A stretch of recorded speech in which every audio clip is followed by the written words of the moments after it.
In this video, I want to show you how to get from this to this. Now, let me first say there's nothing special about this image. This is just where I chose to come and do this. But this video is about taking a wide frame and still being able to use a flash and essentially erasing the flash outside of your frame. So I simply want to give you some tips and pointers on how to do it so that way you can get the most natural, organic looking shot. So let's jump right in.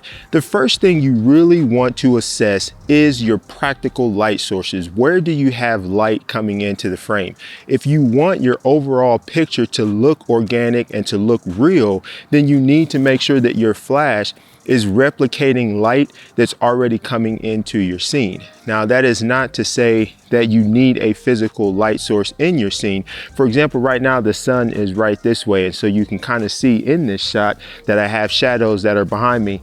Or maybe there aren't any shadows behind me right now, but because the sun is coming in this way and the shadows are that way, the human eye would naturally perceive that to be light coming in from this way. So if I was going to be using a flash to light me, my best option would be to put the flash somewhere in this direction so that way that light seems natural. So that's point number one. Find your practical lights. It could be a sun, it could be a street light, any type of practical light that's either in your scene or it's pushing light into your scene to where people would understand that light is coming from there.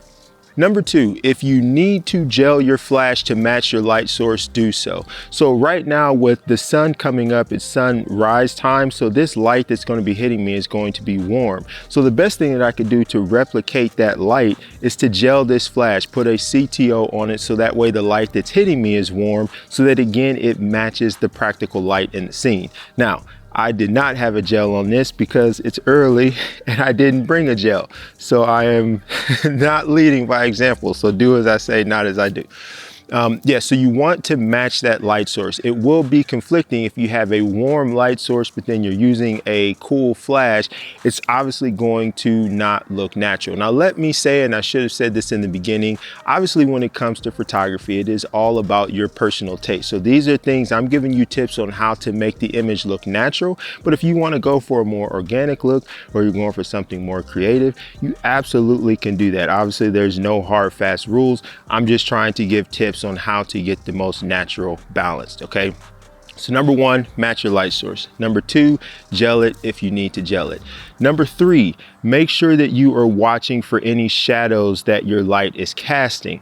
Now, obviously, if I were to put this flash right in front of me with the sun this way, then this flash could cast a shadow behind me, and we definitely wouldn't want that. So you want to be careful on where you're placing the flash, so that way it's not creating shadows in your scene. Now, if it does, it's not a huge deal because we are essentially going to do a composite. We're going to take a shot with the flash in the scene, then we're going to move that flash out of the scene and take another shot so that we can then take this into Photoshop and get rid of this flash. So if you have it back there, it's not a huge deal, but it is essentially more work. So it's something to keep in mind.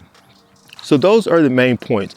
So essentially how you're doing this is very easy. As I said, you're going to take one shot with your flash, lighting your subject, then you're going to remove that from the frame, take another shot, and then you bring them into Photoshop and you essentially erase out the flash. Now, in me saying that, obviously it would make sense to use a tripod so that way you can keep your frame and your composition exactly the same, but it isn't absolutely necessary. If you're able to get close, then if you bring it into Photoshop, you can use the align layers feature or something of that sort to match them up. But when it comes to this sort of thing, you want to make it as easy as you possibly can. And the easiest way that you can do that is by using a tripod so that way you can make sure that your frame and your composition is exactly the same the entire time. So again, to run through that, you have your subject where you want to have your subject, you bring your flash in, you light your subject, you take that shot, you move your flash out of your frame, you take another shot, you pull those into Photoshop, you get rid of your flash, and there you go.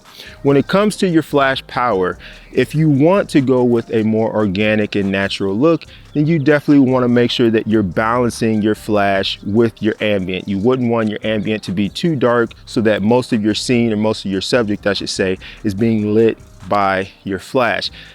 Again, If creatively you want it to be the other way, that's totally fine. I'm not saying you can't do that way, so don't blow me up in the comments. I'm just saying if you want it to look very natural and organic, you want to balance your flash so that way you have some ambient, you have a little bit of flash, it's putting some additional light on your subject, and then it all balances in together.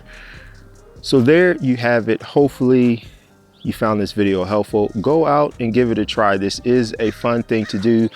You know, sometimes it's really nice to have those wide vista shots, and obviously where I'm at right now, there is nothing exciting here. Okay, so this wouldn't necessarily be a good example of when you would use this technique, but it is a great technique to be able to add some variety to the images that you are providing to your client. So again, hopefully you found this helpful. If you did, or if you just want to support me, please give this video a thumbs up. It really does help. Drawing a blank on what I'm trying to say. If you like this video, or you like some of the other videos that I've been posting and you don't want to miss out on those videos, go ahead and subscribe. Do like Anita Ward said, ring that bell. It's early, y'all. It's early, so this is how I go. This is the real life of making YouTube videos. As always, I appreciate your support. I appreciate you watching my videos. I'm gonna leave all this in too. I appreciate you watching my videos, really do. And so yeah, until the next one, take care. Hopefully you can't see how ashy my hands are right now. I did not put lotion on before I came out here to record this video. This is how it goes. Really, thank you. Till the next one, take care.